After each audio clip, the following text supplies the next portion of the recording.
Shalom. Selamat pagi, selamat hari Minggu, jemaat yang terkasih di dalam Tuhan Yesus Kristus. Kita bersyukur kepada Tuhan Allah yang telah memelihara dan menyertai kita semua hari lepas hari sehingga kita boleh ada sebagaimana kita ada pada saat hari ini. Mari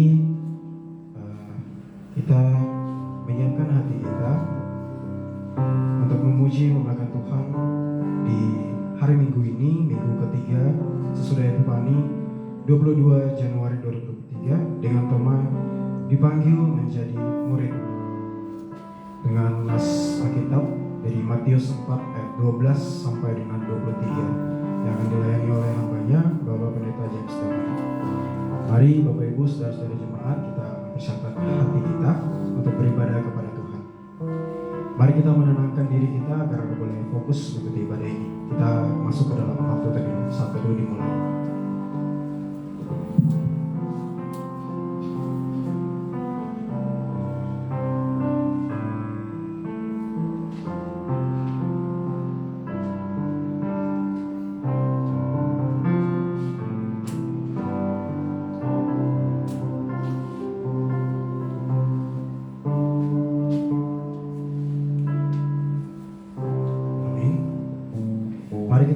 Pujian kita, sembah kita kepada Allah yang besar, pencipta segalanya, kasihnya yang melimpah sang air hidup. Nyanyian rohani Matius 22, kami puji dengan riang, baik pertama hingga ketiga. Kami puji dengan riang di Kau Allah yang besar, bagai bunga terima siang hati kami pun mekar. Kamu dosa dan derita, kebimbangan dalamnya, sumber suka yang abadi, bisikanmu menyerah. Dalam di Kau mengampuni, Kau limpahkan rahmat-Mu, sumber air hidup liang, lautan kasih dan restu, yang mau hidup dalam kasih, Kau jadikan milik-Mu. Allah kami menyayangi, mengelar dan kasih. Musik memuji Tuhan, jemaat diundang untuk bangkit berdiri dan kita naikkan pujian baik yang ketiga. Semuanya yang Kau cinta memantulkan sinar-Mu.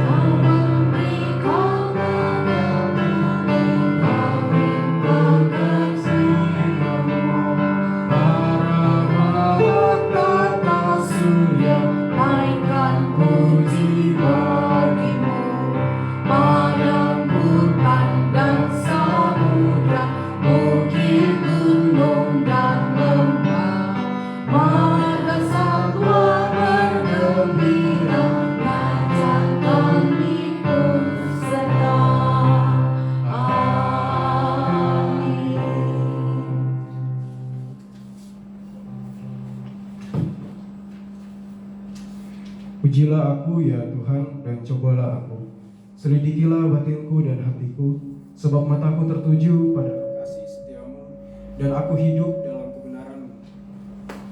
Pertolongan kepada kita adalah di dalam nama Tuhan Allah yang menciptakan langit, bumi, alam semesta dan segala isinya.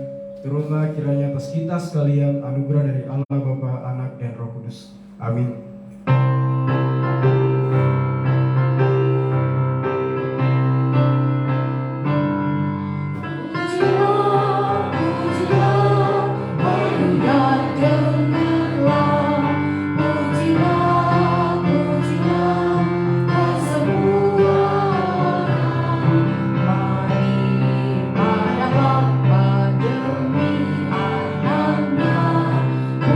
Muliakan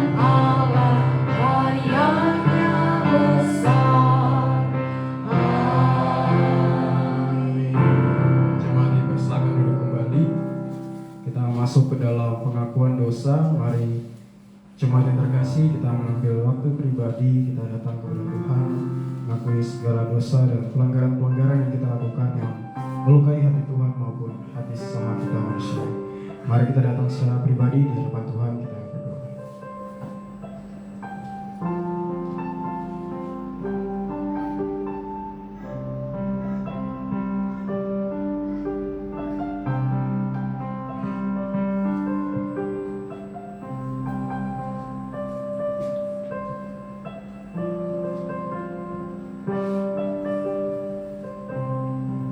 Dengan bersama kita berdoa. Bapa kami yang di surga, dengan kasih-Mu Engkau telah menjadikan kami, dan dengan kasih-Mu Engkau telah menjaga kami, dan dengan kasih-Mu Engkau juga hendak menjadikan kami sempurna. Dengan rendah hati kami mengaku bahwa kami tidak mengasihi-Mu dengan segenap hati, roh, jiwa, dan seluruh tenaga kami. Kami juga tidak mengasihi sesama kami manusia sebagaimana Kristus telah mengasihi kami. Memang Engkau di dalam kami, tetapi nafsu kami telah membuat kami lupa akan kehendak-Mu. Ampunkan kami Bapa, dan tolonglah kami, agar kami bertobat dari dosa-dosa kami, dan dari hidup kami yang salah itu. Pimpinlah kami dengan Roh-Mu, agar kami dapat berlaku seperti yang Engkau kehendaki, sehingga kami dapat masuk ke dalam kemuliaan yang sempurna daripada ciptaan-Mu demi Yesus Kristus Tuhan kami. Amin. Barang siapa melayani aku, ia harus mengikut aku, dan di mana aku berada, di situ pun pelayanku akan berada. Barang siapa melayani aku, ia akan dihormati Bapa, bersama dua Bapa kami. Bapa kami yang di surga, dikuduskanlah namamu. Datanglah kerajaan-Mu, jadilah kehendak-Mu di bumi seperti di surga. Berikanlah kami pada hari ini makanan kami yang secukupnya, dan ampunilah kami atas kesalahan kami, seperti kami juga mengampuni orang yang bersalah kepada kami. Dan janganlah membawa kami ke dalam pencobaan, tapi lepaskanlah kami dari yang jahat. Karena Engkau yang punya kerajaan dan kuasa dan kemuliaan sampai selamanya. Hanya dekat kasih Bapa, jiwa kita tenang. Dialah yang menerima kita sepenuhnya di saat dunia melihat rupa kita, namun Dia Allah yang selalu melihat hati kita, kedalaman hati kita. Kita menaikkan pujian ini yang berjudul Mengenal Hati Dia.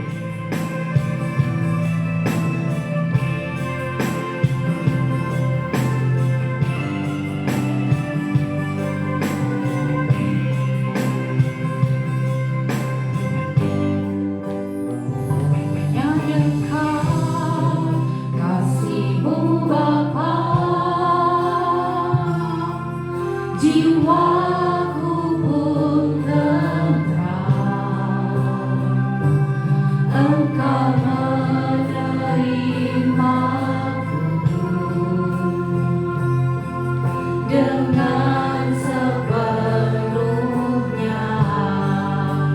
walau dunia melihat rupa, namun Kau memandang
Mazmur bagi Tuhan dari Mazmur 27 ayat pertama hingga ayat 14.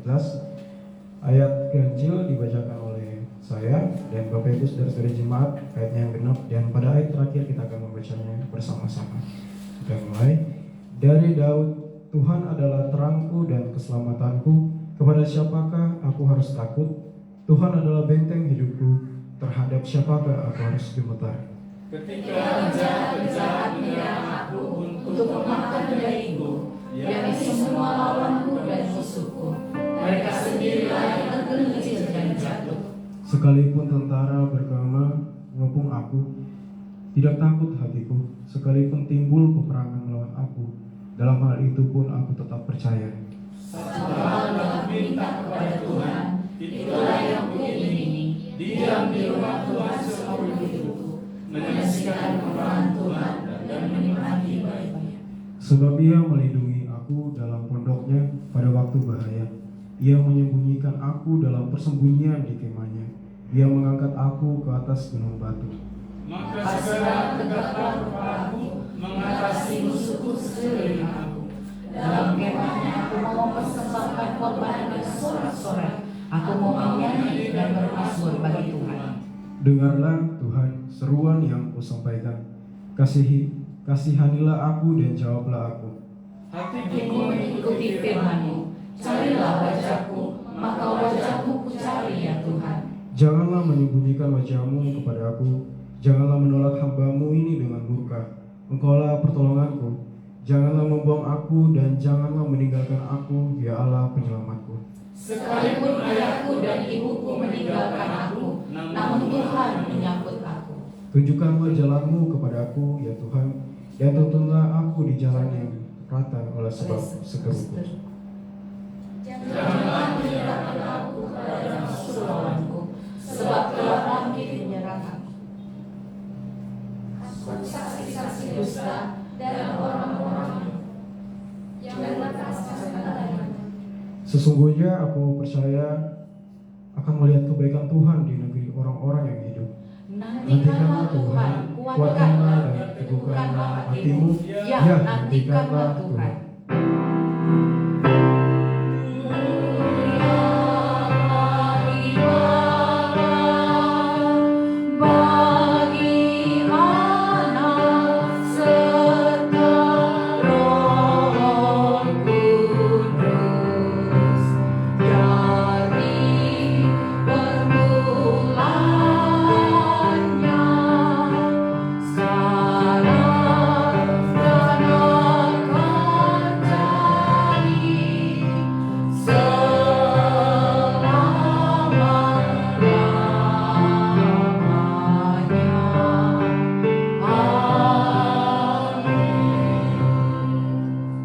Bersama dengan umat percaya gereja di sepanjang abad dan tempat, kita mengaku pengakuan iman kita seturut dengan pengakuan iman Rasul.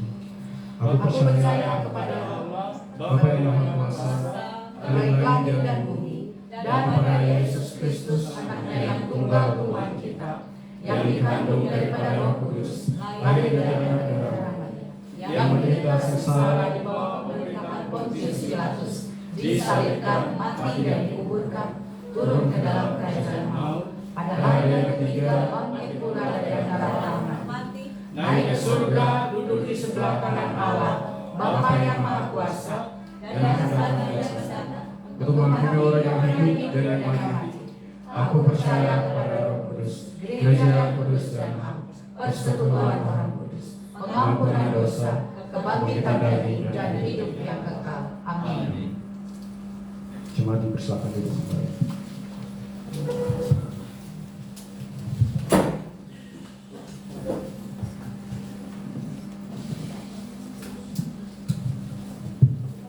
Kita akan mendengarkan pembacaan epistel kepada Payan. Silakan.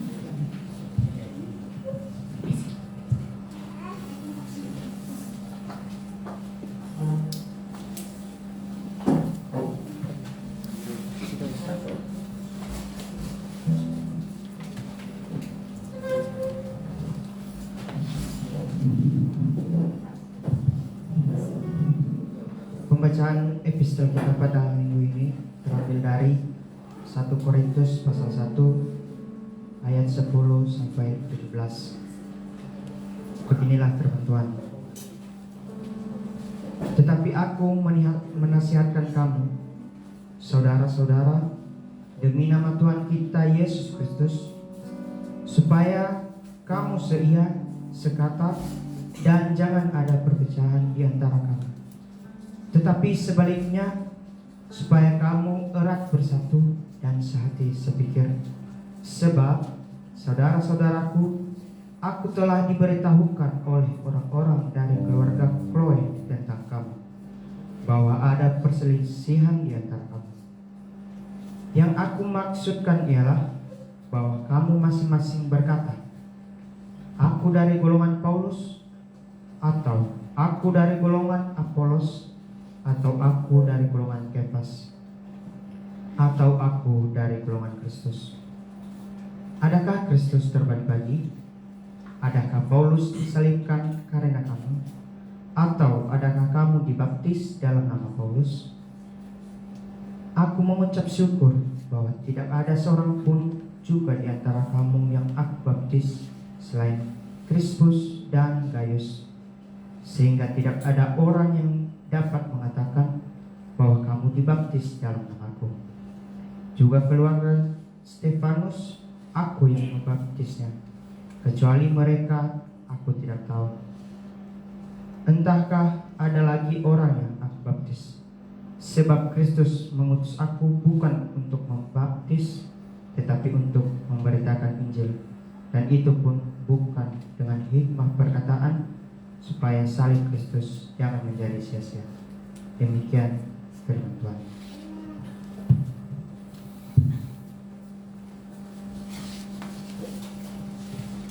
Berbahagialah setiap orang yang mendengarkan firman Tuhan serta melakukannya dalam kehidupan sehari-hari. Amin. Kepada Bapak Ibu, saudara-saudara jemaat yang ingin mempersembahkan pujian maupun kesaksian, waktu dan tempat kami persilakan.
Baik, shalom. Bersyukur buat kemurahan Tuhan di dalam hidup kami. Terbukti saat ini kami masih boleh ada sebagaimana kami ada, semua karena berkat kemurahan Tuhan. Ketika kami berseru, Tuhan pasti dengar setiap seruan kami. Oleh sebab itu saat ini Tuhan berikan kami mempersembahkan sebuah pujian. Mungkin secara manusia suara kami tidak bagus, terus kemampuan kami juga tidak sempurna. Tapi yang kami persembahkan buat Tuhan tulus dari hati. Amin.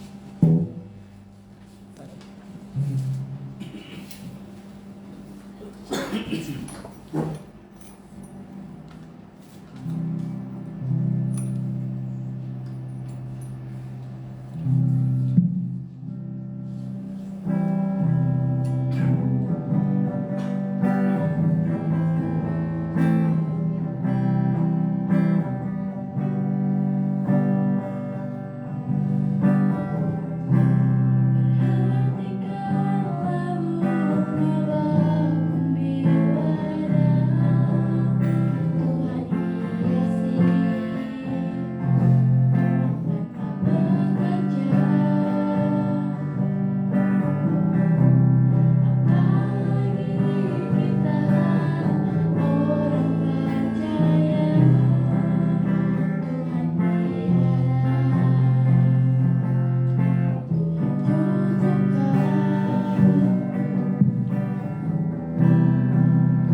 Baik, kita akan masuk ke dalam warta jemaat.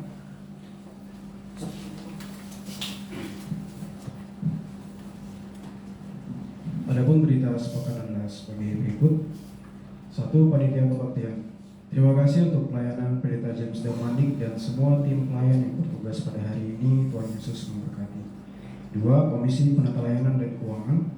Kantung persembahan diedarkan 2 kantung untuk kas gereja dan persembahan ke depan untuk kas panitia pemeliharaan harta benda gereja. 3. Panitia Natal. Minggu depan tanggal 29 Januari 2023 setelah ibadah akan diadakan pembubaran panitia Natal. Menghimbau dan mengundang kehadiran semua panitia Natal umum dan juga panitia Natal PTGI.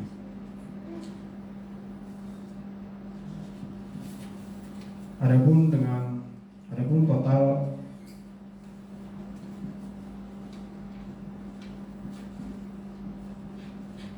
dana pada anggaran dana Natal tahun 2022 adalah Rp9.097.600 dengan kekurangan Rp1.282.400. 4. Komisi Keanggotaan dan Evangelisasi. Jemaat yang berulang tahun di bulan Januari 2023 adalah Saudara Yohanes pada tanggal 3, Ibu Panggabean pada tanggal 3, Saudara Christian Reformis pada tanggal 21, dan juga adik terkasih Yonike Tirania Sianipar pada tanggal 26 nanti. Pada yang berulang tahun, kami mengucapkan selamat ulang tahun, sehat selalu, Tuhan Yesus memberkati. 5. PWMI. Hari Selasa tanggal 24 Januari pukul 16.00 waktu Indonesia Tengah akan diadakan persekutuan PWMI, tempat di rumah Ibu Iwa, menghimbau semua kaum wanita untuk menghadirinya. 6. P3MI. Kelas meeting P3MI gabungan pada hari Kamis tanggal 26 Januari pukul 19.00 waktu Indonesia Tengah diadakan di Pastori. Juga persekutuan P3MI pada hari Sabtu 28 Januari pukul 19.00 waktu Indonesia Tengah bertempat di Pastori.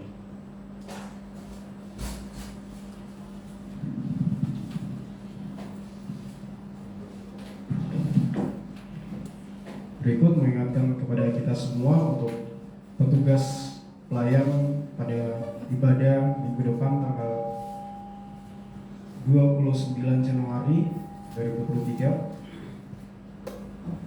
dengan tema Bahagia Menjadi Murid Kristus, pelayan firman Pendeta James Damanik, liturgis Mas Dayanti Gula, pemandu pujian Maria Jessica dan Sudiani Harefa, pemusik Luna Yohanes dan juga Opelius, pembaca epistol Nadia Putri, doa syafaat Detrik Sitohang, persembahan Warning Warbu, prater streaming dari Daci, penyambut jemaat Cela Seviati dan Yohanes Sekolah Minggu Cela Seviati. Demikian warta jemaat kita pada minggu ini. Tuhan Yesus memberkati.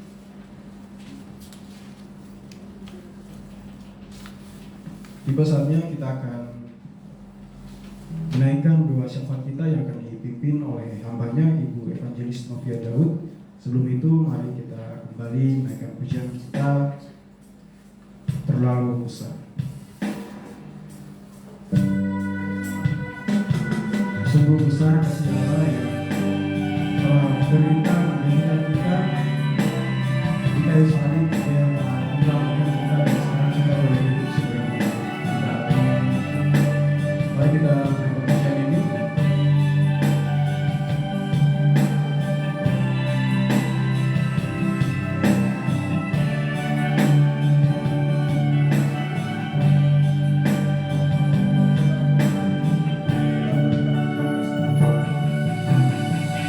Telah kulihat bukti kasih-Mu,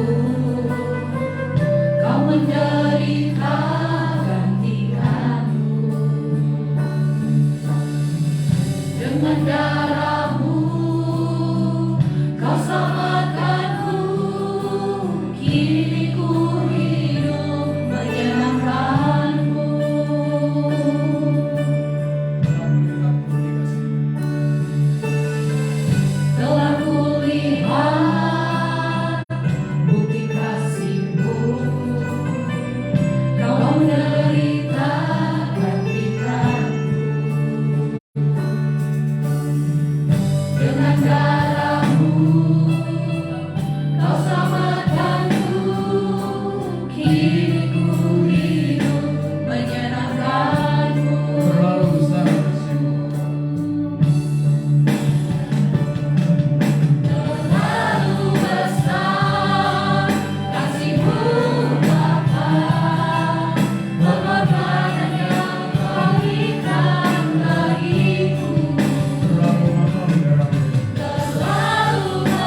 sedang dalam kelemahan tubuh, serta beberapa saudara-saudara kita yang sedang kuliah dan melakukan studinya dan segala kebutuhan yang mereka butuhkan buat kuliah dan studinya. Mari kita tunduk kepala, kita berdoa. Bapa kami di dalam surga, puji syukur kami naikkan kehadirat-Mu Tuhan. Karena kami boleh beribadah pagi hari ini, boleh karena perkenanan daripada Engkau Tuhan. Bukan karena kekuatan gagah perkasa kami, namun karena semata-mata kasih anugerah-Mu yang terus-menerus dinyatakan buat kami orang berdosa. Tuhan, kami tahu dan kami sadar ya Tuhan, dengan keberadaan kami, bahkan kami tidak layak untuk datang ke hadirat-Mu yang kudus. Tidak layak untuk menaikkan doa syafaat kami sebagai orang-orang yang dikuduskan untuk menaikkan doa-doa kami. Maka kami membutuhkan anugerah kasih karunia-Mu Tuhan. Terima kasih Bapa, karena Engkau telah mengingatkan melalui pujian kami bahwa terlalu besar, terlalu mahal darah pengorbanan-Mu ya Tuhan yang dicurahkan buat kami yang berdosa ini. Terima kasih Bapa, karena Engkau telah memberikan segala kebutuhan kami dan teristimewa kehidupan kekal yang Tuhan janjikan buat kami, sehingga kami boleh melangkahkan kehidupan kami dengan satu jaminan bahwa Tuhan yang boleh memberikan kami kehidupan yang kekal di kemudian hari. Terima kasih untuk anugerah inilah ya Tuhan. Kami datang kepada Tuhan dan memohon segala pergumulan beban kami ya Tuhan. Gereja-Mu, GMI, Jemaat Immanuel Perintisan di Banjarmasin ini Tuhan. Kami sadar Tuhan, kemampuan kami terbatas. Khususnya Tuhan, biaya sewa yang dibutuhkan oleh jemaat-Mu ya Tuhan. Beri kami ya Tuhan hikmat, marifat-Mu. Beri kami ya Tuhan anugerah juga ya Tuhan untuk kesejahteraan, peningkatan kualitas rezeki kehidupan segala yang diupayakan oleh jemaat-Mu, keluarga-keluarga jemaat-Mu. Kiranya Tuhan, baik kami yang bekerja, membuka toko ataupun catering, maupun di dalam instansi pemerintah, maupun di dalam swasta, kami percaya Tuhan pimpin dan sertai membuka rezeki ya Tuhan buat setiap keluarga usaha pekerjaan jemaat-Mu, sehingga kami dapat ya Tuhan menerima berkat-berkat finansial daripada Tuhan, dan kami boleh menjadi bagian berkat Tuhan buat kelangsungan seluruh pelayanan jemaat-Mu Immanuel Banjarmasin Gereja Metodis Indonesia. Tuhan, kami bersyukur karena Tuhan yang memberi kami kesehatan, kekuatan untuk bekerja dan melakukan segala tanggung jawab kami. Tuhan, kami juga bersyukur untuk hamba-Mu yang Tuhan telah percayakan untuk melayani, menggembalakan sidang jemaat-Mu di sini. Bapak James Damanik dan keluarga, Ibu Eviati dan juga anak kami Sosien. Tuhan, kami bersyukur karena hamba-Mu dengan penuh cinta kasih, dengan penuh penggembalaan, dengan penuh kesabaran, boleh melatih, memuridkan, juga menjadikan gereja-Mu di sini bertambah kuat ya Tuhan di dalam pengenalan akan Tuhan, maupun ya Tuhan melalui kelas meeting, maupun di dalam peribadahan dan di dalam pengajaran serta di dalam pengembalaan. Kami bersyukur ya Tuhan, Tuhan berikan hikmat-Mu, Tuhan berikan kesehatan, kekuatan buat keluarga hamba-Mu, Gembala Sidang, Bapak James Damanik dan keluarga. Demikian juga Bapak, kami saat ini berdoa untuk jemaat Tuhan yang sedang dalam keadaan kurang sehat. Kami berdoa ya Tuhan buat Iwa sakit kakinya, demikian juga ya Tuhan di dalam kebutuhannya akan rumah yang akan ditempati, kiranya Tuhan akan cukupkan berkat-Mu. Demikian juga ya Tuhan untuk saudari kami Mila yang sedang di dalam kelemahan tubuh, kiranya Tuhan dalam proses kesembuhan tifusnya ini Mila dapat melaluinya dengan baik. Demikian juga untuk anak kami Nadia dalam keadaan yang sakit dalam kelemahan tubuh, Tuhan yang akan menjamah dan memberikan kesehatan secara sempurna. Demikian juga untuk anak-anak kami mengingat dua keluarga Ya Tuhan, seiman kami yang saat ini anaknya sedang dirawat kemoterapi di Rumah Sakit Ulin, kami membawa dalam doa untuk anak kami Immanuel berusia 3 tahun yang kena kanker ginjal. Tuhan, Engkau yang akan menjamah, Tuhan, Engkau yang akan memberikan kekuatan melalui proses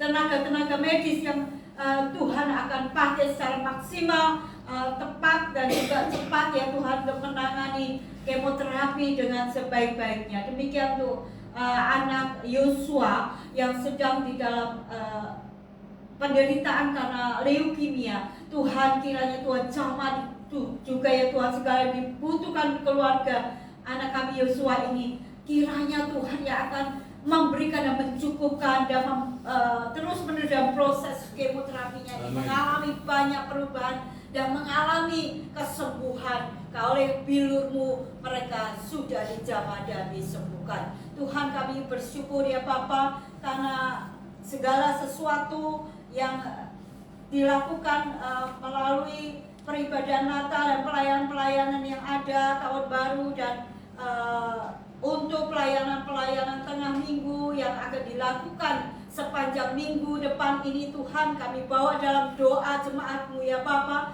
Kiranya Tuhan pimpin dan sertai sehingga seluruh peribadahan ini ya Tuhan, oleh perkenanan Tuhan boleh berjalan dengan baik. Terima kasih Tuhan, kami serahkan untuk jemaat-Mu yang dalam bulan ini akan mengalami pertambahan usia. Tuhan, yang akan memberkati hidup mereka, segala yang dibutuhkan mereka, Tuhan buka jalan buat mereka, buat saudara Yohanes, Ibu Panggabean, Mama Maria, juga saudara kami Christian, serta anak kami Yunike Sianipar. Kiranya Tuhan yang akan memberkati, Tuhan akan menambah-nambahkan berkat-berkat-Mu, karena usia yang bertambah, demikian juga berkat perlindungan Tuhan juga bertambah-tambah buat mereka. Terima kasih Bapa. Untuk selanjutnya pertengahan hingga pada akhir ibadah kami ini, kami mohon penyertaan kekuatan Tuhan, firman Tuhan yang diberitakan menjadi rema dan kekuatan iman rohani kami pada saat ini. Tuhan sertai dan Tuhan yang akan mengurapi. Dalam nama Tuhan Yesus kami naikkan doa syafaat kami. Haleluya. Amin. Mari kita menaikkan pujian kita sebelum kita bersama-sama mendengarkan khotbah firman Tuhan yang disampaikan oleh hambanya Pendeta James Damani. Mari kita naikkan pujian, ikut engkau saja.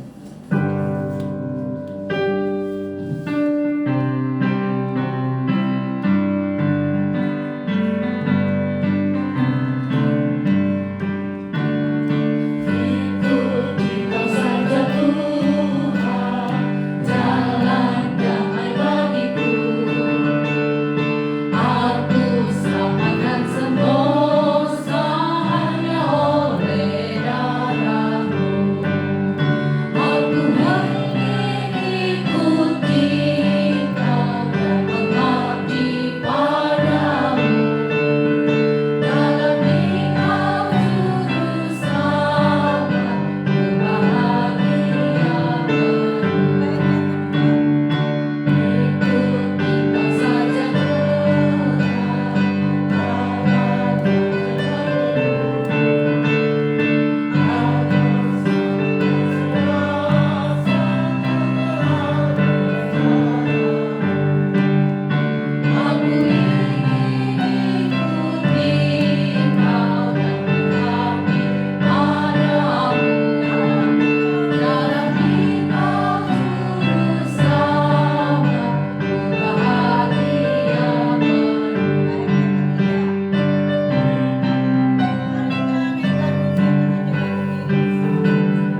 Kami undang anak sekolah minggu ke depan.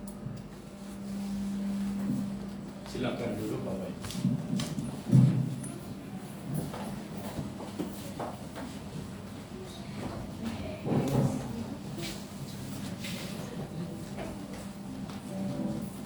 Percaya.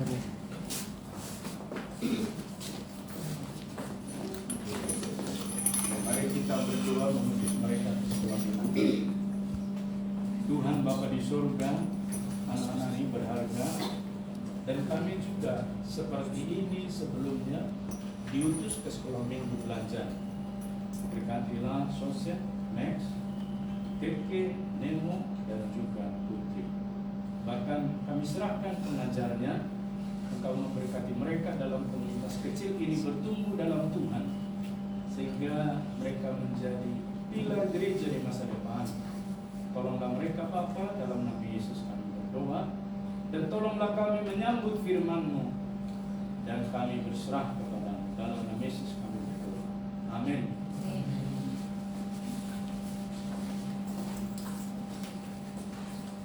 Kita membuka satu bagian firman Tuhan dari Injil Matius pasal yang keempat, ayat yang ke-12 sampai dengan ayat yang ke-23. Matius pasal 4 ayat yang ke-12 sampai dengan ayat yang ke-23. Demikian firman Tuhan. Saya akan baca untuk kita sekalian di dalam nama Tuhan kita Yesus Kristus. Tetapi waktu Yesus mendengar bahwa Yohanes telah ditangkap, menyingkirlah ia ke Galilea.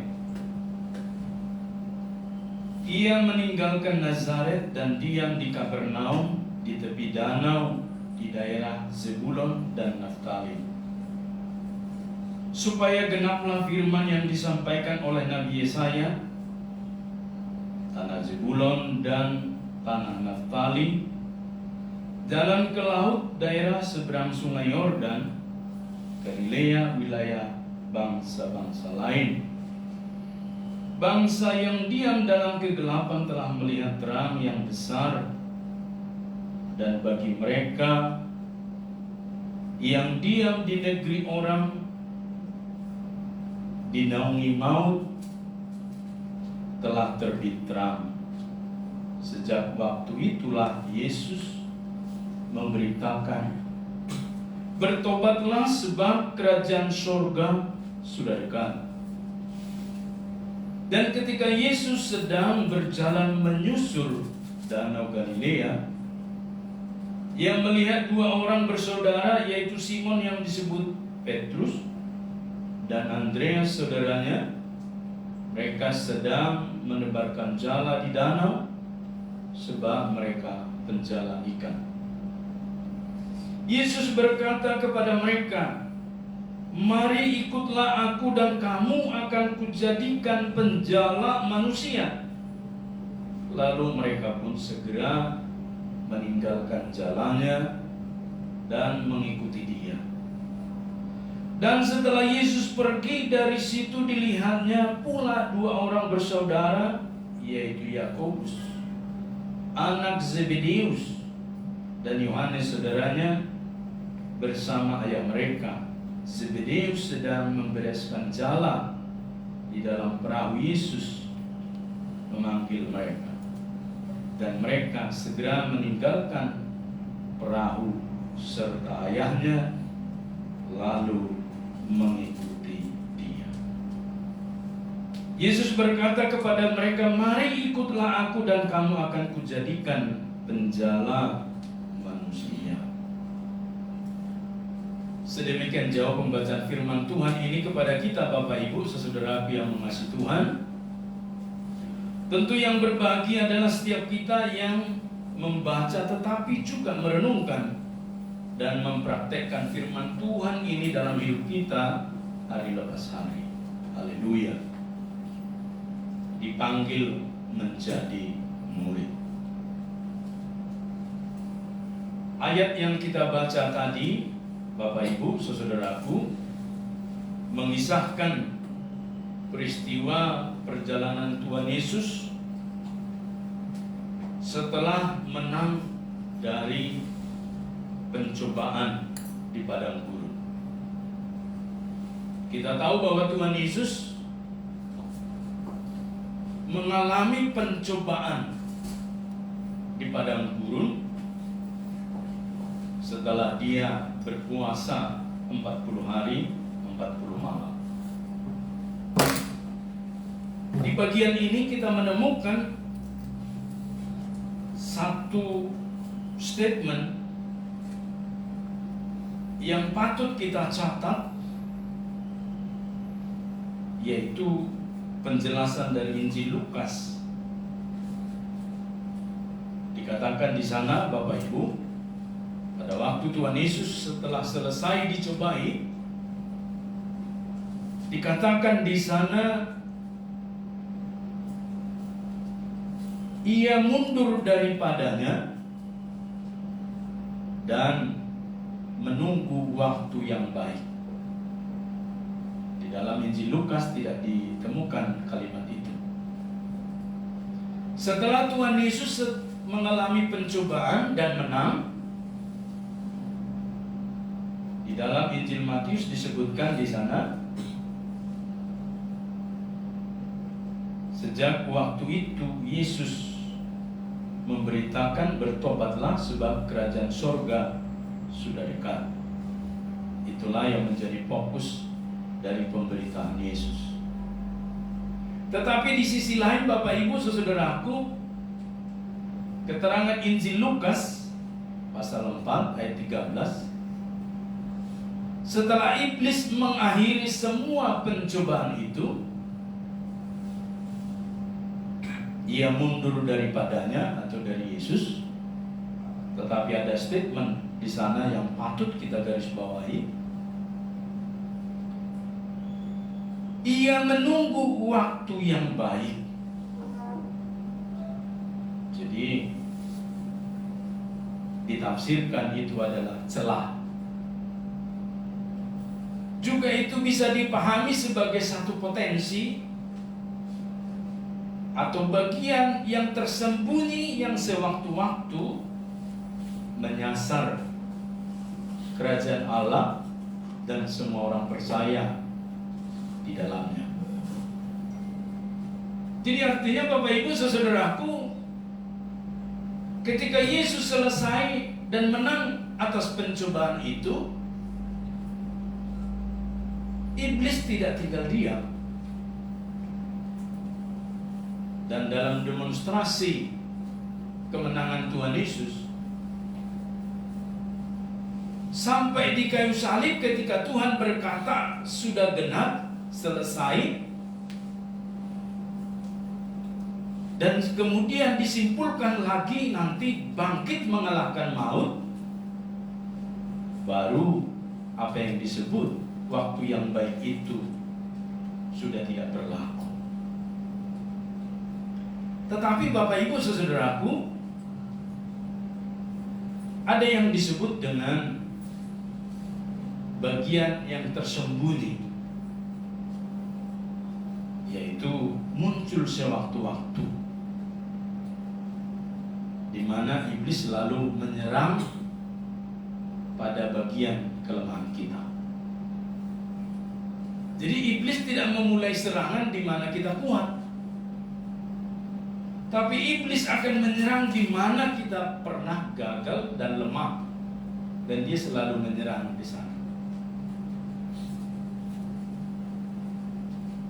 Jadi dengan demikian keterangan Injil Lukas pasal 4 ayat 14-15 membantu kita melihat bahwa Tuhan Yesus tampil di Galilea seperti tadi disebutkan di dalam nats ini, tetapi tidak kelihatan di dalam Injil Matius ini apa yang terjadi setelah dia mengalami pencobaan di padang gurun itu.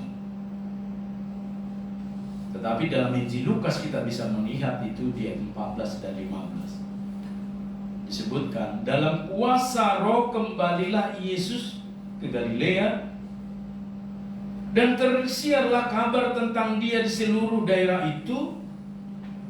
Sementara itu Ia mengajar di rumah-rumah ibadat di situ, dan semua orang memuji Dia.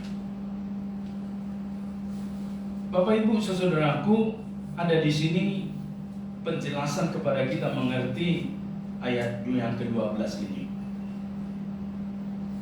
dan sampai dengan ayat yang ke-23, yaitu dalam kuasa Roh.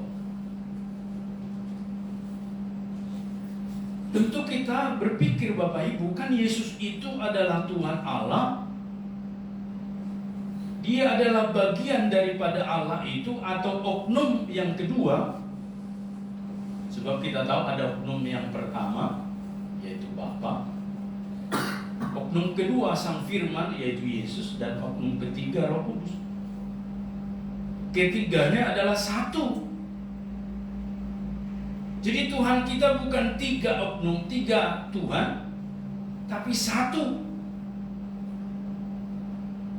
Dan dalam ketritunggalan ini, Bapak Ibu saudaraku, ketiga-tiganya memiliki satu esensi yang sama, sama-sama Tuhan.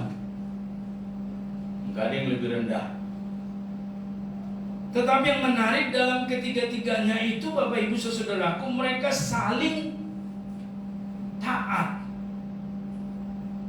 Ini satu karakter dari Tuhan kepada kita tentang saling. Kalau saling menghujat, saling negatif lainnya, itu bukan dari Tuhan. Tapi kalau mempraktekkan saling dalam istilah orang kalau di Amerika Latin bermain hula hoop. Tahu hula hoop ya? Ada satu lingkaran atau rotan yang membulat. Kalau sendiri kita bermain hula hoop gampang, berputar terus. Tapi kalau dua orang sangat sulit mengatur ritmenya, apalagi tiga, supaya lingkaran hula hoop tadi dapat berputar dengan baik, seperti tarian hula hoop itu. Gambaran seperti itulah tentang Tuhan Allah dalam ketritunggalan itu. Mereka satu sama lain itu di dalam tubuh yang sama itu seirama. Maka pada bagian ini, Bapak Ibu, dalam kuasa Roh, Tuhan Yesus melayani dengan kuasa Roh, sehingga kita baca di sana pergeseran pelayanan Tuhan Yesus dari Nazaret ke Kapernaum. Nazaret itu di pegunungan, Kapernaum itu di pinggir pantai. Makanya di sana dituliskan the town of Jesus di Kapernaum itu. Satu kehidupan nelayan, tanda petik ya, miskin. Jadi di Kapernaum itu tidak ada orang kaya. Berarti dengan kata lain, Bapak Ibu saudaraku, nelayan pada masa Yesus di Kapernaum itu miskin. Hanya cukup mencari untuk makan dan seterusnya. Berbeda dengan tempat-tempat lain seperti di Bethlehem, di Yerusalem dan lain-lain, banyak orang-orang yang kaya. Lalu Bapak Ibu saudaraku, apa yang dijelaskan nats ini kepada kita tentang perpindahan pelayanan Tuhan Yesus ini? Perpindahan pelayanan ini memberikan kita satu pemahaman bahwa Tuhan Yesus taat kepada apa yang menjadi keinginan daripada Allah Tritunggal itu dalam roh pergeseran pelayanan itu ke pantai. Sebab di pantai itulah Tuhan Yesus bertemu dengan 4 bersaudara itu, Simon Petrus dan Andreas, Yakobus dan Yohanes. Yang nanti dalam perkembangannya Bapak Ibu, beberapa kali mereka tidak mendapat apa-apa dari menangkap ikan dan acap kali, dan sering seperti itu para nelayan sepanjang malam tidak mendapat apa-apa. Tapi kemudian diberikan tanda mukjizat oleh Tuhan Yesus dan jala mereka mendapat ikan yang banyak dan seterusnya. Pada bagian ini juga kita menemukan bahwa Tuhan Yesus ingin mencari murid itu lebih gampang, lebih mudah dari profesi yang terbiasa mencari ikan. Makanya disebutkan di sana, mari ikutlah aku dan kamu akan kujadikan penjala manusia. Petrus dan saudaranya Andreas, Yakobus dan Yohanes bersaudara Zebedeus. Mereka ini nelayan, terbiasa mencari ikan. Dan ketika Tuhan bertemu dengan mereka dan berkata, mari ikutlah aku dan kamu akan kujadikan penjala manusia, lebih gampang mereka memahami mencari daripada ketika Tuhan memanggil penggembala ternak. Memberikan kita pemahaman dari amanat teks ini Bapak Ibu pagi ini, bahwa ternyata Tuhan memanggil menjadi murid itu dimulai dari kata jala. Jala itu alat, biasanya berjaring-jaring dan biasanya kuat untuk menangkap ikan. Berarti untuk menjadikan murid itu perlu alat. Dari sini kita belajar Bapak Ibu, alat yang dipakai oleh Tuhan Yesus yaitu 4 bersaudara sebagai murid yang pertama. Dalam pelayanan Tuhan Yesus ini fokus pelayanannya adalah jala tadi, alat. Apa alatnya Bapak Ibu?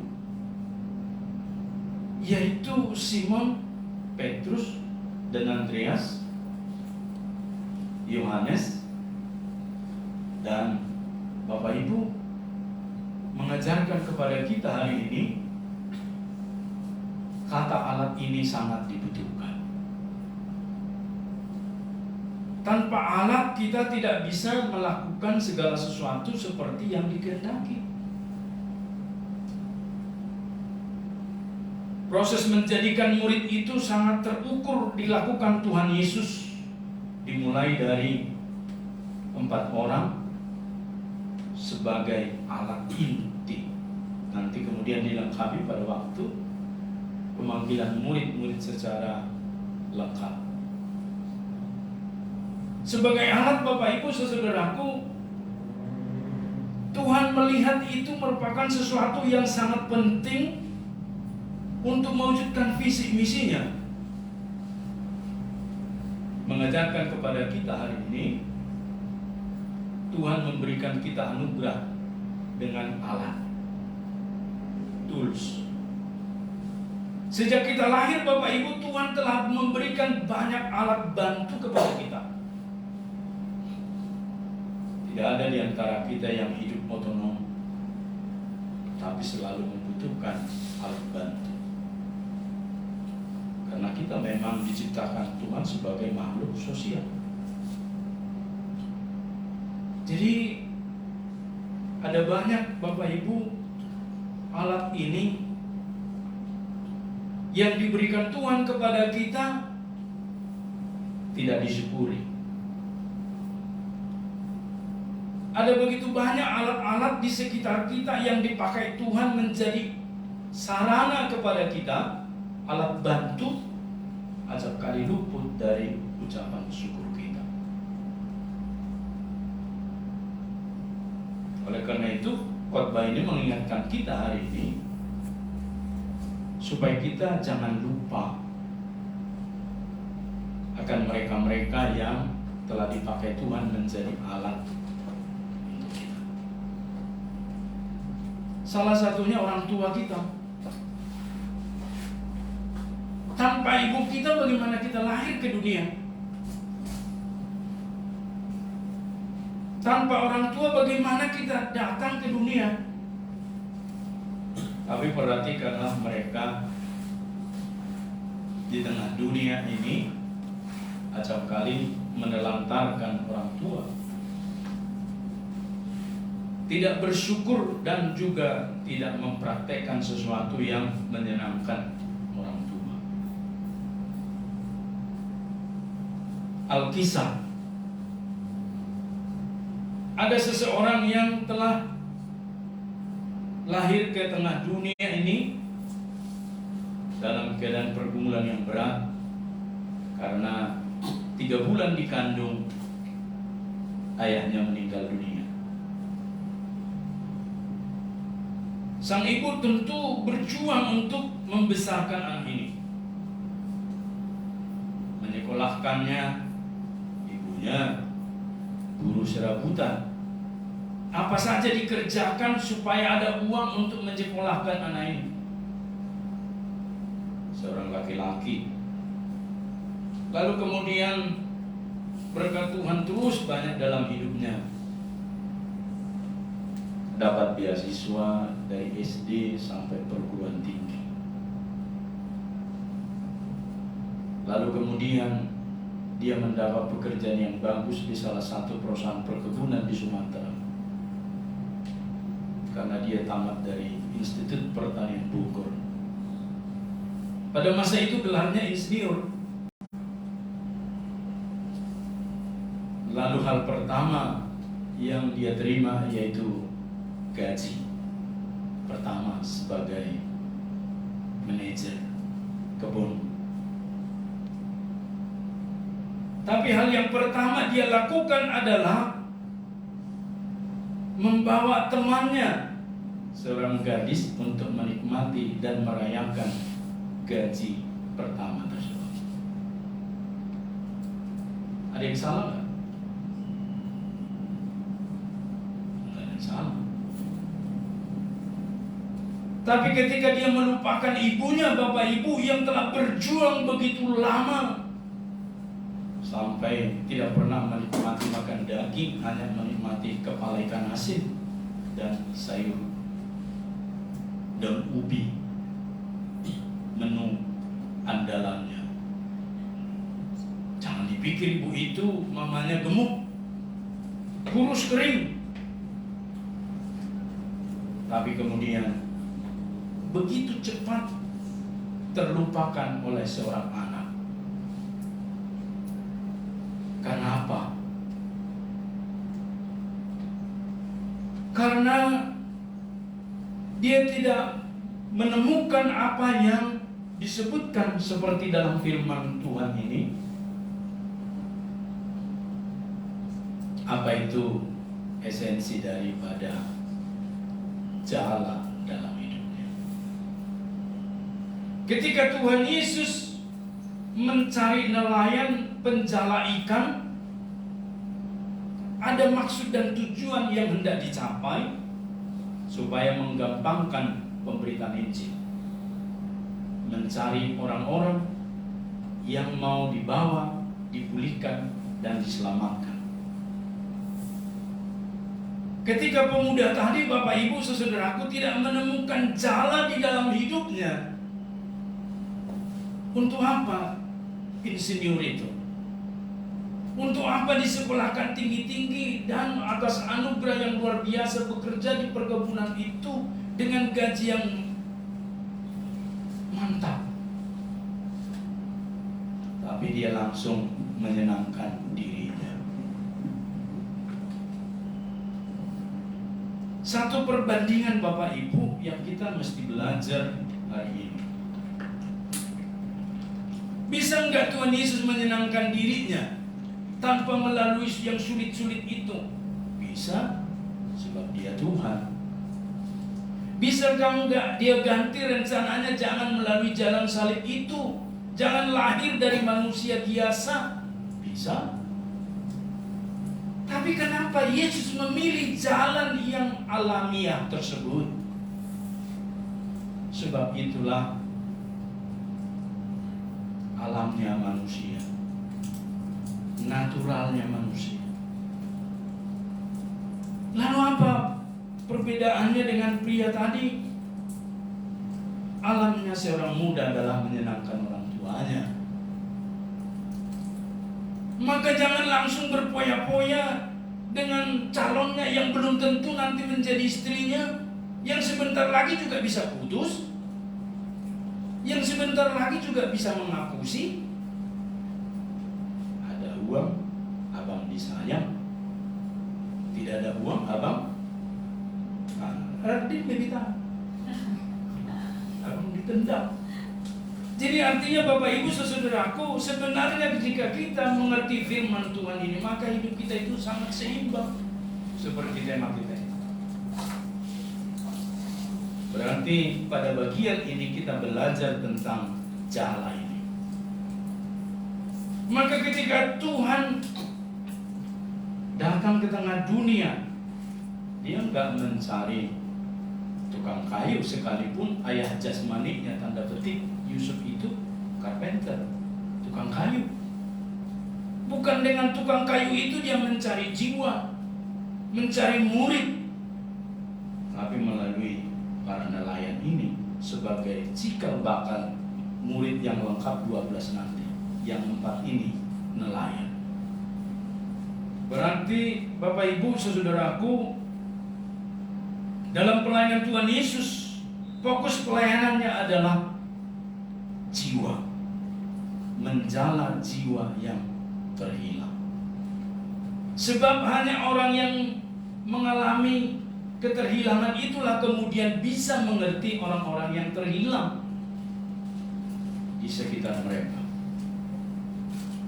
Petrus dan Yohanes tadi adalah orang-orang yang kekurangan. Petrus dan anak-anak Zebedeus itu, Bapak Ibu saudaraku, mereka adalah orang-orang yang sederhana. Dan Tuhan memilih orang-orang yang seperti itu. Sebab orang-orang yang seperti itu teramat-amat banyak pada masa itu di zaman Yesus yang harus ditolong. Maka hari ini Bapak Ibu, kalau kita mengalami sesuatu hal dan dipulihkan Tuhan, lalu kemudian itu menjadi berkat dipakai Tuhan melalui kita, itulah cara Tuhan menjadikan kita juga jala seperti Petrus. Dengan keadaan yang kita alami kemudian dipulihkan Tuhan, jauh lebih efektif menjangkau mereka yang sekelas dengan kita. Kan hanya orang yang terluka yang mengerti bagaimana luka itu. Seperti pepatah Khairul Anwar, orang yang tertusuk duri baru mengerti arti mawar yang sejati. Baru dia mengerti makna mawar itu ketika dia tertusuk duri bunga mawar itu. Orang yang telah dilepaskan dari kebencian, dendam, maka dia lebih gampang memuridkan, membawa orang kepada Tuhan dengan pengalamannya sendiri. Orang yang dilepaskan dari ikatan roh jahat lebih gampang menceritakan kuasa kejahatan itu kepada orang-orang lain. Orang yang dapat mengasihi sekalipun sulit lebih gampang menceritakan kesaksian ini kepada orang lain yang mengalami hal yang sama.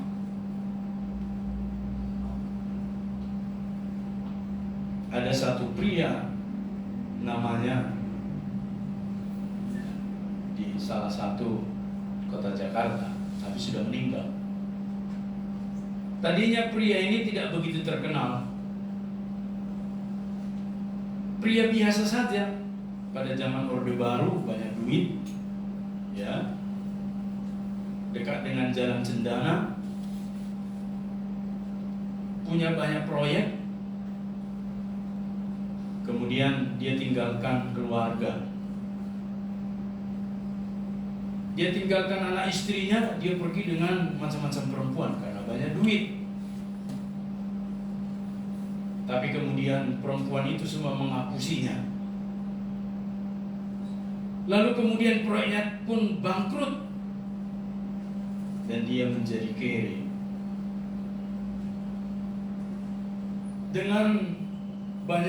Dengan koper banyak uang dia meninggalkan rumah. Tapi hari itu dengan koper, pakaian-pakaian lusuh kotor, dia kembali ke rumah. Apa kata istri dan anaknya menyambut dia? Pria berkele itu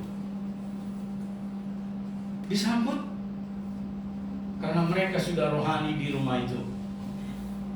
Dikasih makan, lalu mereka bersekutu, lalu mereka menyanyikan lagu mengampuni. Mengampuni, mengampuni sambil menangis. Sebab 30 tahun lebih si suami tadi pergi. Lalu kemudian Bapak Ibu, terjadilah rekonsiliasi. Akhirnya si bapak tadi pergi sekolah pendeta dan menjadi pendeta, dan kemudian namanya menjadi terkenal karena dia menceritakan dosa-dosanya. Dia menceritakan cara Tuhan memulihkan hidupnya, sehingga ribuan pria-pria berkele yang seperti dia bertobat. Ternyata dosa tidak perlu disembunyikan, tapi dibereskan dengan Tuhan. Ketika saya mengikuti kami itu, Bapak Ibu saudaraku, saya pun tersentuh. Berarti memenangkan orang terkadang bukan karena indahnya kata-kata, tapi karena dia menceritakan perbuatan-perbuatan ajaib yang memulihkan hidupnya lebih gampang kepada orang. Itulah sebabnya Bapak Ibu saudaraku, fokusnya adalah memulihkan.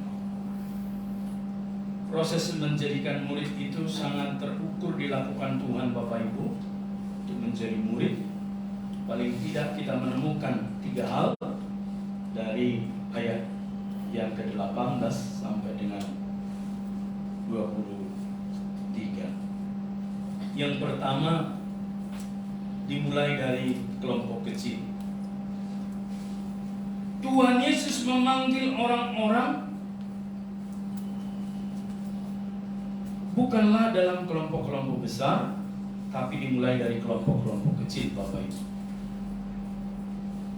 Tuhan Yesus memuridkan itu dari kelompok kecil, dan kita temukan 4 orang pertama ini. Dan kemudian nanti mereka ini yang menceritakan si A, si B, si C, dan kemudian menjadi 12 dipilih Tuhan nanti secara lengkap. Berarti Bapak Ibu saudaraku, kita harus berada di kelompok yang kecil ini juga, dan kita akan menjadi efektif ketika kita berada di dalam kelompok-kelompok ini. Untuk bertumbuh dalam Tuhan itu membutuhkan kelompok kecil. Jadi tidak ada yang berkata saya ini hebat, sudah rohani. Tidak ada. Membutuhkan kelompok.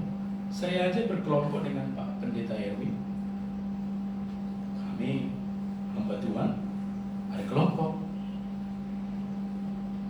Itu artinya kita nggak ada yang kebal. Dari tantangan, rintangan, godaan dunia ini. Berarti perlu kelompok kecil. Dan ke depan kita akan memulai dengan pemuritan dari kelompok-kelompok kecil. Tadi di P3 ini disebutkan gabungan kelas meetingnya Akmis. Artinya hari-hari lain ada kelompok A, kelompok B, kelompok C, 2, 3 orang, 4 orang berkumpul di kampus, di kafetaria, di kos, di mana-mana mereka berkumpul, sharing, berdoa, seperti yang dipraktekkan pada masa John Wesley. Itulah yang disebut dengan kelompok kecil. Artinya tidak ada di antara kita yang kebal terhadap segala godaan, tapi kelompok itu akan menjaga kita menjadi lebih kuat. Ada satu pendapat pernyataan yang menyebut seni mengubah dunia dimulai dari kelompok kecil. Jadi kalau kita bercita-cita mengubah Indonesia supaya lebih baik, mulai dengan kelompok kecil. Lebih tepatnya mulai dari diri sendiri, baru di dalam kelompok kecil. Kan banyak orang bercita-cita, waduh negara ini begitu rusak, pengennya sih begini, universitas ini begitu rusak, pengennya sih begini. Terlalu muluk-muluk. Mulai dengan kelompok kecil. Mulai dengan beberapa orang yang menjadi berkat dan menjadi teladan.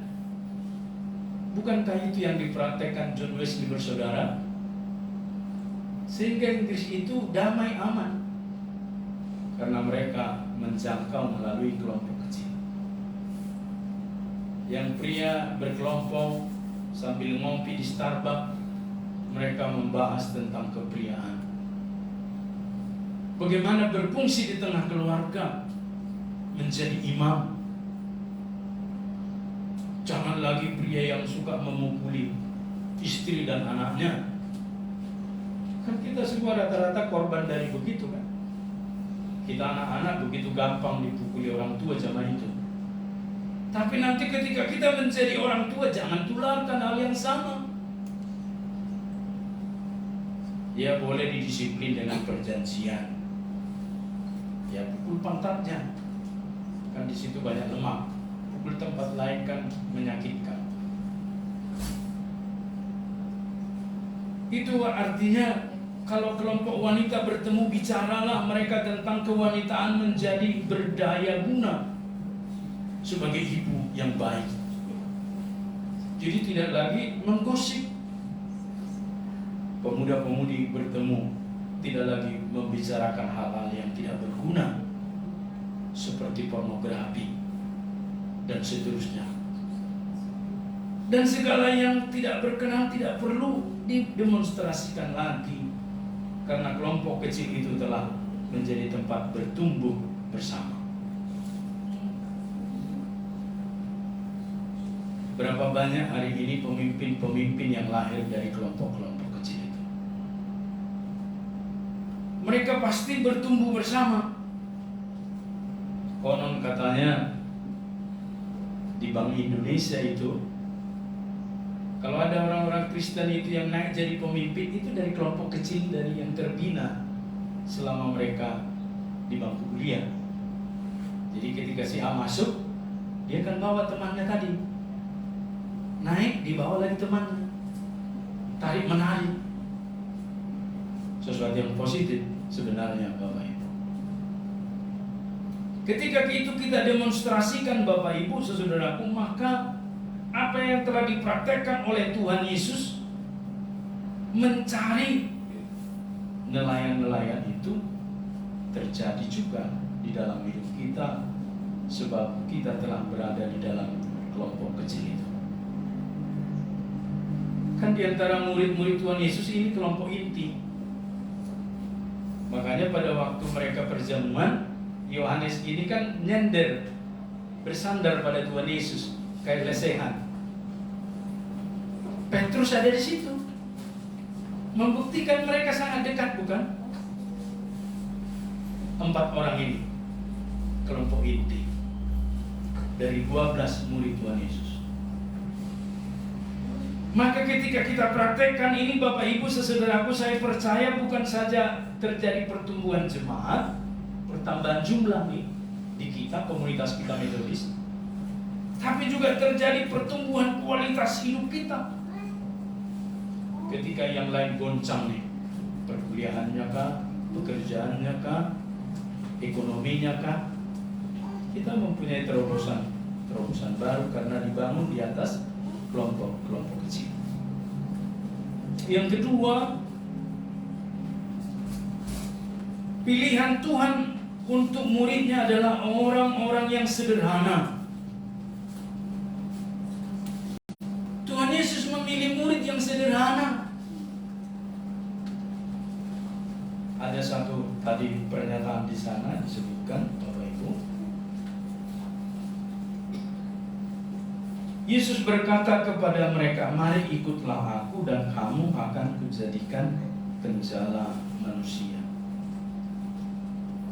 Nah, kata penjala manusia ini disebutkan juga ini sebagai satu kekeluargaan. Kamu akan kujadikan menjadi keluarga. Apakah mereka tidak mempunyai keluarga sebelumnya? Punya. Bahkan disebutkan dalam firman Tuhan ini ada ayatnya Zebedeus. Tapi keluarga apa yang dimaksudkan oleh Tuhan Yesus? Yaitu keluarga yang sederhana. Jadi mereka tidak dipanggil dan dilatih menjadi satu bagian tertentu yang mempunyai ketangkasan berperang atau ketangkasan untuk olahraga, tapi dilatih untuk menjadi satu keluarga. Ternyata Bapak Ibu, dalam keluarga kita harus dilatih juga. Saya pun heran ya, pada waktu kecil 5 anak orang tua bisa 5-5-nya antara akur dan tidak. Dan yang menarik, setelah semua berumah tangga, bisa seperti tidak satu keluarga. Bahkan ada yang tidak seperti saudara. Ternyata Bapak Ibu, untuk memiliki keluarga itu perlu dilatih. Tuhan telah mengajarkan melalui memanggil 4 orang ini ke dalam satu keluarga untuk dilatih. Sebab gambarannya adalah gambaran tentang keluarga kerajaan Allah. Petrus, Andreas, Yakobus, dan Yohanes dilatih menjadi anggota keluarga yang sederhana. Dan Bapak Ibu, kita lihat dari hal-hal sederhana inilah kemudian lahir perkara-perkara besar. Dari orang-orang sederhana inilah kemudian lahir sejarah yang besar. Kesederhanaan setiap kita tentu menjadi daya tarik. Tuhan Yesus memanggil dan memilih kita menjadi muridnya. Pernah nggak terpikir oleh kita Bapak Ibu, mengapa kita dipanggil Tuhan menjadi muridnya? Mengapa kita dipanggil Tuhan untuk menjadi murid dan mempercayainya? Dan harap kita ingat Bapak Ibu, dalam keberdosaan kita nggak bisa memilih yang benar dan baik. Kita kecenderungannya memilih yang tidak baik karena kita di bawah natur berdosa. Tapi kenapa Tuhan membukakan jalan kepada kita, memberikan kita anugerah pendahuluan, sehingga kita bisa merespon kasih Tuhan Allah? Bukankah itu semata-mata karena betapa kesederhanaan kita begitu menarik di hadapan Tuhan? Itulah sebabnya Bapak Ibu jangan malu menjadi orang sederhana. Sebab murid-murid Tuhan Yesus yang mengubah dunia itu adalah orang yang sederhana. Dan keluarga yang menjadi keluarga jasmani Allah Tuhan Yesus ke dunia adalah keluarga yang sederhana. Maka sekalipun sangat sederhana dalam keluarga kita Metodis Immanuel Banjarmasin, dalam kesederhanaan itulah Tuhan Allah berkarya. Kadang-kadang saya berpikir Bapak Ibu ya, ini bapak ini ibu ini orang yang ke-1000 sekian yang menjadi keluarga dengan saya. Ketika kami pindah ke satu jemaat, orang ini yang ke-1000 sekian, mungkin sudah puluhan ribu. Tetapi ada aja dari hal-hal yang sederhana itu menjadi menarik dalam persahabatan sampai dengan hari ini. Ketika saya memulai fikar pendeta Bapak Ibu, ada satu keluarga dekat dengan saya. Sampai kemudian mereka meninggal suami istri, anak-anaknya masih dekat sampai hari ini. Padahal kami tidak seayah seibu. Pasti itu karena kesederhanaan yang dibangun dan Tuhan hadir di sana Bapak Ibu. Maka hari ini mari kita praktekkan kesederhanaan. Dan yang ketiga Bapak Ibu, faktor respon. Apa yang telah dipraktekkan dan dilakukan oleh Tuhan Yesus melayani menurut Tuhan Yesus menjadikan murid itu dengan yang ketiga faktor respon. Ketika Tuhan Yesus memanggil keempat orang tersebut, respon mereka semua sama, benar. Dikatakan tadi di sana ayat yang ke-20, lalu mereka pun segera meninggalkan jalannya dan mengikuti Dia, mengikuti Yesus. Gak ada keterangan lain. Berarti Tuhan menjadikan murid atau orang-orang yang mau dijadikan murid ketika memiliki respon yang benar. Respon itulah kemudian menjadi batu penjuru karakter mereka menjadi murid. Terbiasa dengan respon yang benar Bapak Ibu. Jadi kalau ada satu berita, ada statement, ada pernyataan, ada ini, terbiasa menganalisa dan responnya benar. Ada satu pria berkata begini, namanya Ed Cole, respon benar membentuk kedewasaan. Saya ulangi, respon benar membentuk kedewasaan. Sebab ternyata kesuksesan dalam hal apapun sangat ditentukan oleh kedewasaan. Tidak ada orang yang sukses itu tanpa kedewasaan. Kedewasaan itu adalah cara merespon. Sekalipun dia anak-anak, kalau responnya benar, kita anggap dia dewasa. Sekalipun dia berumur angkong-angkong, kakek-kakek, nenek-nenek, kalau responnya kekanak-kanakan, dia akan kita kategorikan anak-anak. Sekalipun kita mahasiswa, jika respon kita seperti kernet tukang bis sana, maka kita tidak dianggap terpelajar. Jadi respon kita. Banyak orang pintar gagal bukanlah karena mereka rendah IQ, melainkan karena attitude mereka bermasalah. Attitude itu kan sikap, berarti respon. Seseorang dites masuk ke suatu perusahaan terkemuka, semua oke pada saat wawancara. Attitude kan tidak bisa disembunyikan. Maka ketika dites Bapak Ibu, sahabat yang mewawancarai ngomong, yang menjawab melihat kemana, sebentar lihat HP-nya, maka yang mewawancarai langsung coret. Attitude buruk, maka tidak diterima. Berarti Bapak Ibu saudaraku mengajarkan kita hari ini kesuksesan berkaitan dengan attitude, sikap kita. Bukan soal IQ semata-mata, tapi soal sikap. Sehingga pernyataan Eckhart itu menjadi benar. Respon benar membentuk kedewasaan. Jadilah orang yang memiliki respon benar, memiliki karakter hati yang mudah diajar. Saya latih anak saya sampai saat ini. Soset buruku sayang, kalau papi lagi ngomong, lihat wajah papi. Nah, gitu kan, sederhana.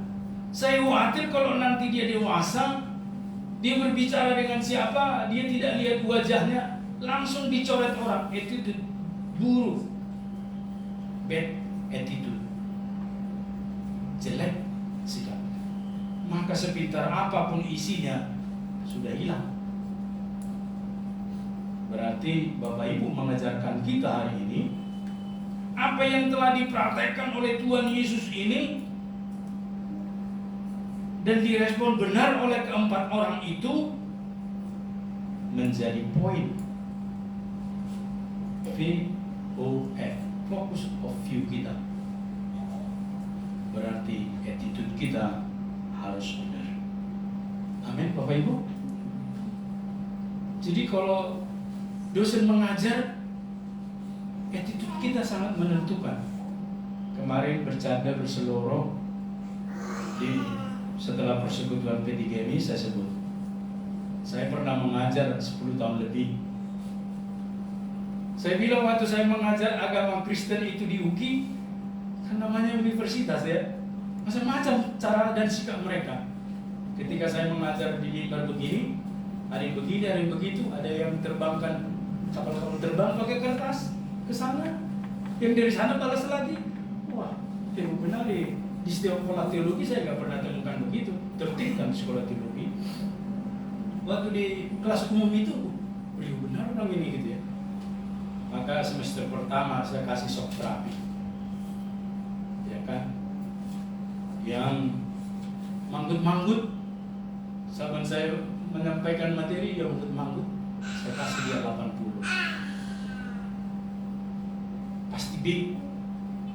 Tapi mereka-mereka yang sebentar keluar masuk selama 60 menit itu Bapak Ibu bisa pula dia 10 kali keluar ke kamar mandi. Entah apa yang terjadi di kamar mandi. Nah ini attitude-nya jelek. Saya kasih dia sisir E. Nanti bertemu dengan saya semester depan, 2 semester lagi gitu.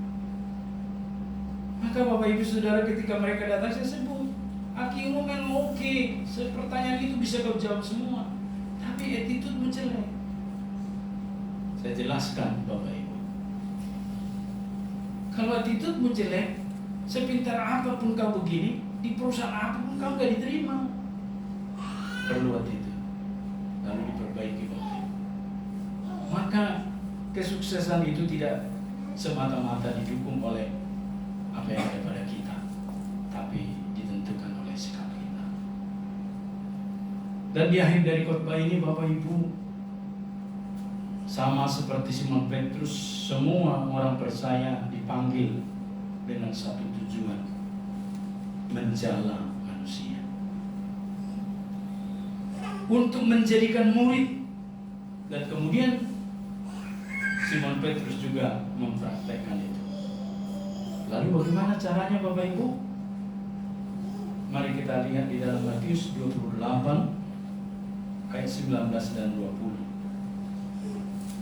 Karena itu pergilah, jadikanlah semua bangsa muridku dan baptislah mereka dalam nama Bapa dan Anak dan Roh Kudus.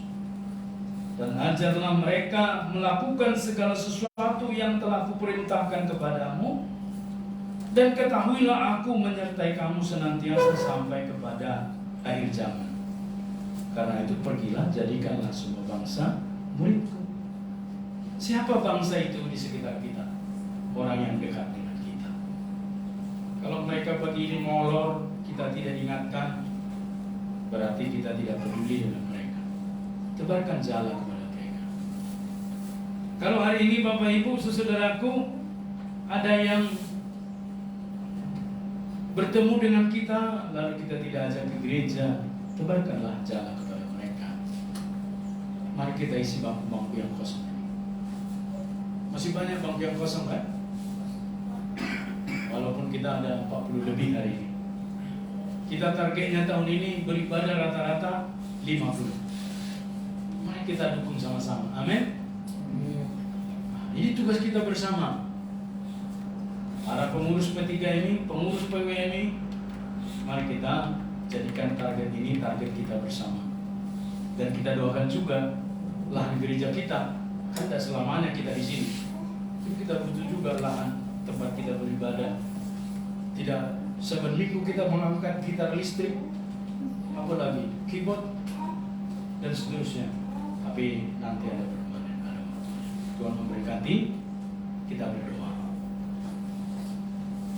Terima kasih Bapa di surga, firman-Mu menguatkan kami hari ini bahwa kami adalah murid yang telah Engkau panggil menjadi murid, yang akan melakukan tugas sesuai dengan tugas yang telah Engkau nyatakan menjala manusia. Pakailah kami semua Tuhan. Terima kasih Bapa, dalam nama Yesus kami berdoa. Amin.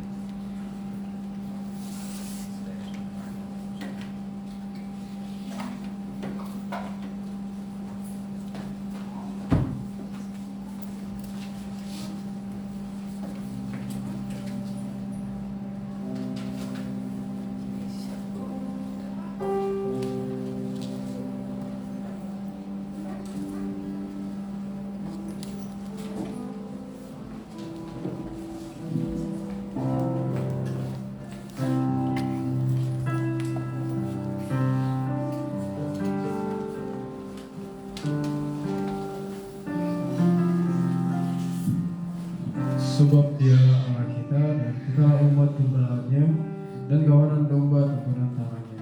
Pada hari ini sekiranya kami mendengar suaranya, janganlah keraskan hatimu seperti di mereka, seperti pada hari di masa di padang gurun. Kita akan mendengarkan kesaksian pujian dari Bapak Guru Solagidi.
Tiba saatnya kita akan mengumpulkan persembahan.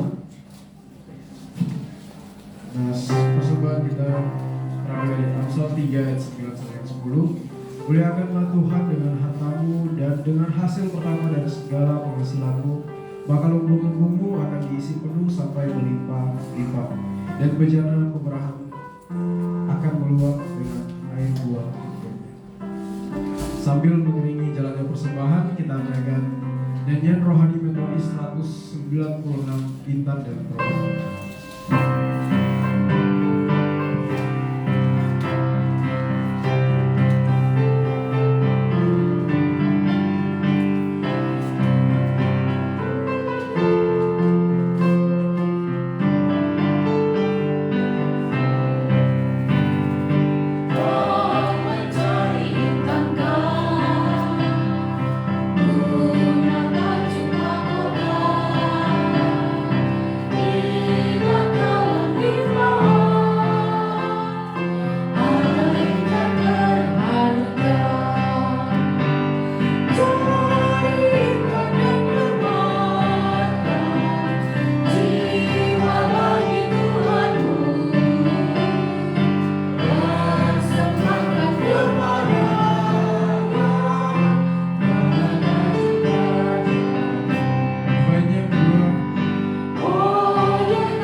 dan kami serahkan menjadi kemuliaan bagi-Mu. Tambahkan hikmat dalam menata kelola sehingga digunakan sesuai dengan tugas dan fungsi gereja dan menjadi berkat bagi banyak orang sesuai dengan agenda-agenda pelayanan gereja-Mu GMI Immanuel Banjarmasin. Berkatilah Tuhan setiap tangan yang mempersembahkan.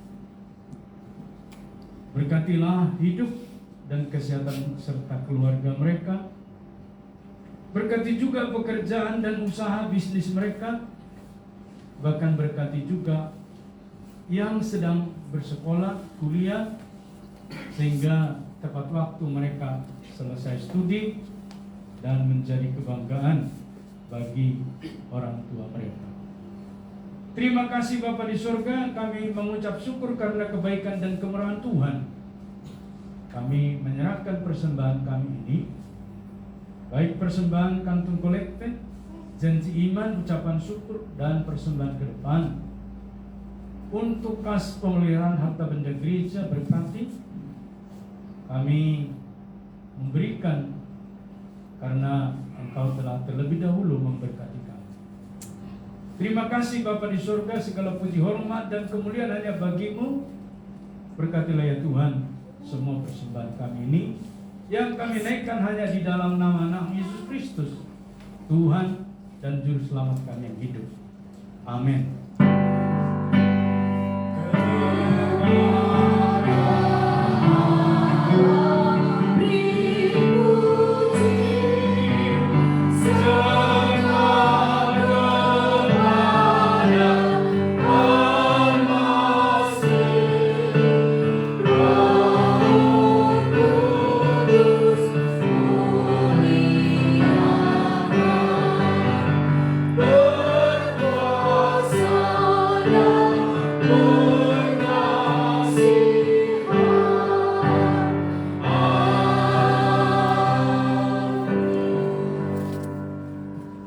Jemaat yang mengasihi Tuhan, pulanglah dan arahkanlah hatimu, terimalah berkat-Nya.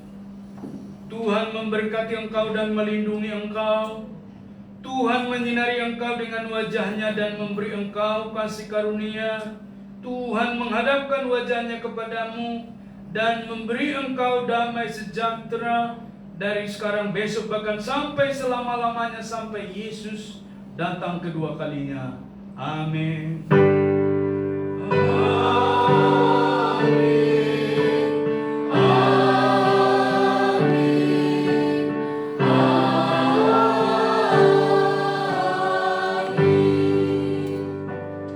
Silakan duduk. Saat teduh pribadi ibadah kita selesai. Tuhan memberkati.